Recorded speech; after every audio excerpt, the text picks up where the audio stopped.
ناظرین، بریک سے پہلے بات ہو رہی تھی پروفیسر ڈاکٹر منصور احمد کے ساتھ ہارٹ فیلئر کے متعلق. آئیے بات چیت کا سلسلہ آگے بڑھائیں.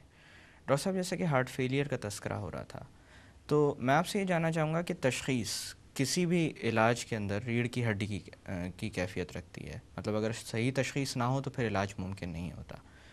اس حوالے سے میں آپ سے پوچھنا چاہوں گا کہ بہتر تشخیص کی خاطر کس طرح کے ٹیسٹس وغیرہ تجویز کیے جاتے ہیں، یا کس طرح ایک ڈاکٹر اپنے مریض کو دیکھتا ہے. دوسرا یہ کہ اور بھی کوئی ایسی بیماریاں ہوتی ہیں جو اس بیماری سے مشابہت رکھتی ہوں لیکن ہارٹ فیلئر نہ ہوتی ہوں.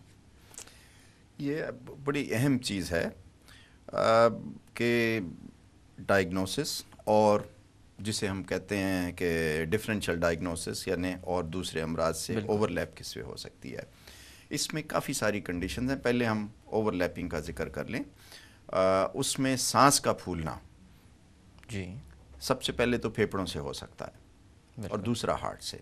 جی تیسری کیفیت پھر وہ ہائپر وینٹیلیشن ٹائپ کی چیزیں ہوتی ہیں جو کہ آرگینک ڈیزیز سے تعلق نہیں رکھتے ہیں، یا یہ کہ دماغ میں کوئی سٹروک ہو تو ہائپر وینٹیلیٹ کرتے ہیں.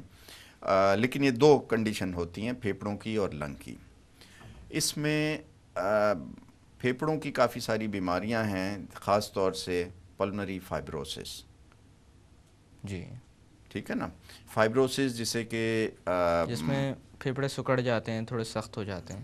بالکل صحیح کہا آپ نے. بالکل وہ ہو جاتا ہے جس میں کہ سائنس جو ہیں کلینکل سائنس، یعنی ایک کلاسیکل سائنس ہے ہارٹ فیلئر کے جسے ہم کہتے ہیں فائن کریپیٹیشنز. جی وہ چیز فائبروسس میں یا لنگ فائبروٹک ڈیزیز جو ہوتی ہے اس میں بھی وہی سائنس مل سکتے ہیں. جی اور ایگزیکٹلی ایک ہی قسم کے، وہ تو سب سے کلوز ڈائگنوسس وہ ہوتا ہے. اور دوسرا یہ کہ ایستھما، وہ بھی کیونکہ ویزنگ ایستھما کی جو ہے وہ ہارٹ فیلئر میں بھی ہو سکتی ہے. تو یہ دونوں کنڈیشن بڑی کلوز اوور لیپنگ ہے جس میں کہ ڈائگنوسٹک ڈیلیما ہو سکتا ہے. دوسرا ایلڈرلی لوگوں میں دونوں چیزیں کمبائن بھی ہو سکتی ہیں. جی اور فائنلی ایلڈرلی جو ویسے ہی سانس پھولنے لگتا ہے یا ہلکی پھلکی ویزنگ ہوتی ہے، کوائٹ چیسٹ ہوتا ہے، تو کیونکہ ایلڈرلی میں ہارٹ ڈیزیز بھی بہت کامن ہے تو آپ ڈائریکٹلی یہ نہیں کہہ سکتے کہ اسے ہارٹ کا نہیں ہے، کیونکہ سانس پھولنے کی کیفیت ضروری نہیں کہ ہارٹ فیلئر سے ہو، بلکہ انجائنا بھی کبھی کبھی سانس پھولنے سے پریزنٹ کر سکتا ہے. جی تو یہ سانس جب بھی پھولے کسی کا اور ایمرجنسی میں آئے تو بڑا کیئرفلی اسے ایگزامن کریں.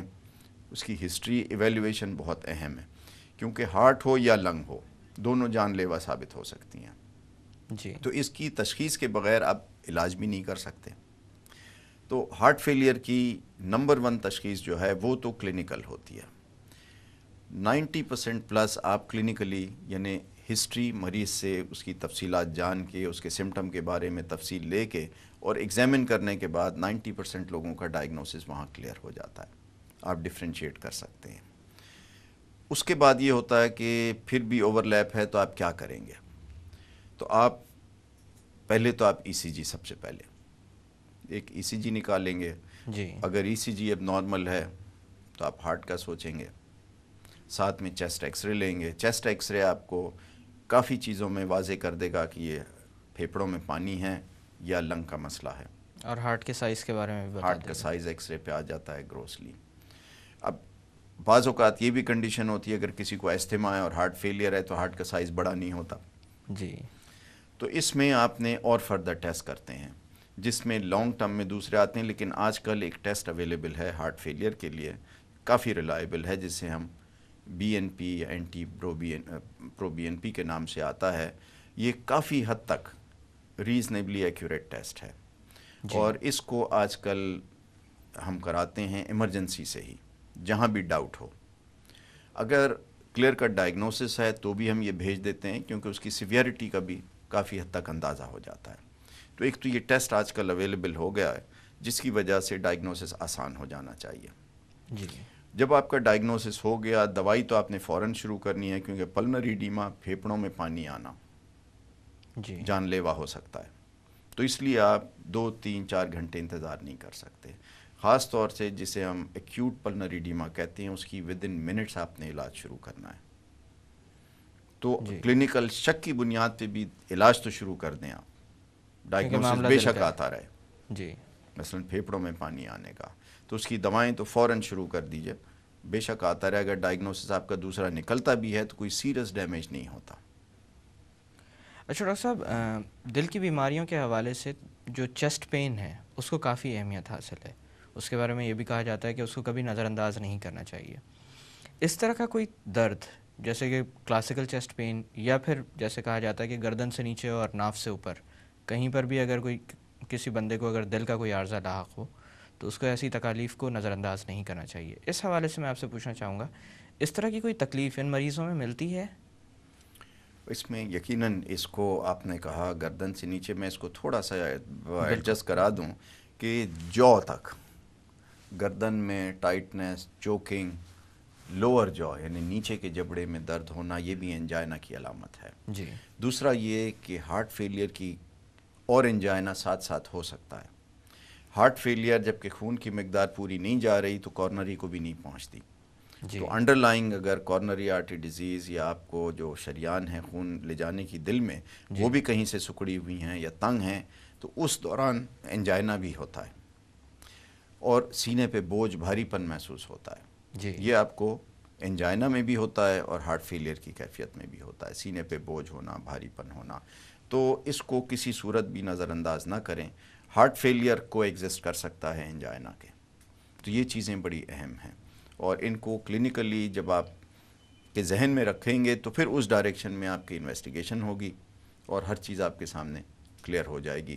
خوش قسمتی سے کارڈیالوجی میں یا ہارٹ کے مریضوں کے لیے اتنے ٹیسٹ آج کل اویلیبل ہیں کہ ڈائگنوسس بہت کم ایسے رہ جاتے ہیں جہاں ڈاؤٹ فل ہوتا ہے. جی. اچھا ڈاکٹر صاحب، ڈائگنوسس کے بعد سب سے اہم چیز علاج ہوتی ہے، لیکن علاج سے پہلے جیسا کہ آج کل کہا جاتا ہے prevention is better than cure, اس حوالے سے میں آپ سے پوچھنا چاہوں گا کہ کیا انسان اپنی حفاظت کر سکتا ہے ہارٹ فیلئر کے معاملے میں؟ یقیناً. اور ساؤتھ ایشیا میں جہاں آج 2012 ہے اور آج سے 20 سال پہلے WHO کے جو پروجیکٹڈ ڈیٹا تھا اس کے حساب سے 2015 تک ساؤتھ ایشیا میں دنیا کے سب سے زیادہ ہارٹ کے اور ڈائبٹیز کے مریض ہوں گے. تو ہم زیادہ دور نہیں ہیں. جی. ساؤتھ ایشیا میں نے آپ بتایا سارک ریجن کی انوالومنٹ کی وجہ سے میں تقریباً سارے سارک کنٹریز میں گیا اور ہر جگہ رسک فیکٹر کامن ہیں اور پریونٹیبل ہیں. اور اس کی سب سے بڑی وجہ یہ کہ آج کل ہارٹ فیلئر کی وہ ہے ہارٹ اٹیک کے بعد کی سچویشن. تو ہم ہارٹ اٹیک پریونٹ کر سکتے ہیں. ساری دنیا میں ہارٹ اٹیک کا ریشو کم ہوا ہے. جی. پچھلے 50 سال میں جہاں ہارٹ اٹیک یہاں تھے اب کم ہو گئے ہیں سب جگہ. خاص طور سے فن لینڈ کا ایک ایگزامپل ہے جہاں دنیا میں سب سے زیادہ ہارٹ اٹیک تھے، اب وہ یورپ میں تقریباً لوور کیٹیگری میں آ چکے ہیں. That means prevention is possible. اور کیونکہ ہارٹ فیلئر کا سب سے بڑا کاز ہارٹ اٹیک ہے تو اگر ہم اس کو پریونٹ کرتے ہیں تو کم ہو سکتا ہے. ڈائبٹیز کو ہم پریونٹ کرتے ہیں تو ہو سکتا ہے. اب کیسے کریں گے؟ کیونکہ ہمارے یہاں ساؤتھ ایشیا میں میٹابولک سنڈروم بڑا کامن ہے. یہ ایک نئی ٹرمینالوجی ہے، پچھلے 20-25 سال میں آئی ہے. اس کی بنیاد کیا ہے؟ میں آپ کو سمپل بتا دوں. موٹاپا. موٹاپا کون سا؟ صرف وزن نہیں، تو پیٹ کا موٹاپا. پیٹ کا موٹاپا، انہیں جسے ہم سینٹرل اوبیسٹی کہتے ہیں. بڑا آسان حل ہے. آپ کو سامنے نظر آتا ہے کہ آدمی کا اوور ویٹ بھی نہیں ہے، پھر بھی میں اسے موٹا کہوں تو کیا جائز ہوگا؟ بالکل جائز ہوگا. کیوں؟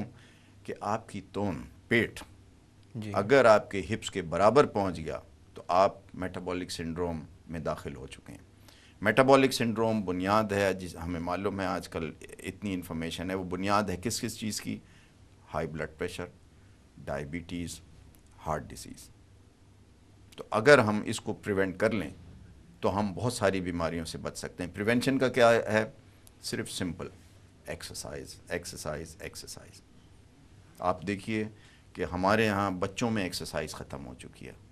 یعنی ہمارے جو اسکول ہیں اب پلے گراؤنڈ والے نہیں ہوتے، پلے گراؤنڈ میں بلڈنگیں بن گئی ہیں. تو ہم انکریج ہی نہیں کر رہے ہیں بچوں کو کہ فزیکل ایکٹیویٹی کریں.